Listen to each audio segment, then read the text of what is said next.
I don't know, maybe from my Japanese culture, or maybe because my experience, I often felt guilty doing things for myself. Because there's always something to do. Especially I'm working from home, and there's always something to do. And I struggled for quite a long time. I always felt guilty doing things for myself. My husband often said that, like, oh, no, do it. You should enjoy. But I felt guilty. So what I started doing is that I get up early in the morning, 4:45. So 1 hour in the morning, without checking my phone, even turning the light in the room, I do what I want to do for myself without feeling guilty.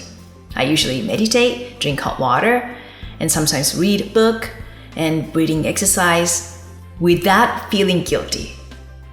So that's the training I had to really do. Train myself, retrain my brain, retrain my mindset so that I don't feel guilty. Instead of going straight to my to-do list, which I used to, I said, no, this is a time for myself.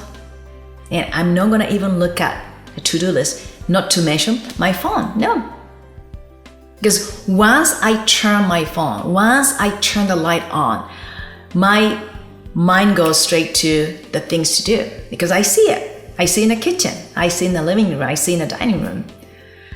So I promise myself that I'm not gonna feel guilty.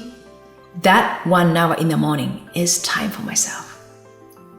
So if you feel guilty doing something for yourself, think about it. You need to feel happy. You need to feel satisfied. You need to feel calm and loving before you share yourself with other people, even with your family. And don't feel guilty.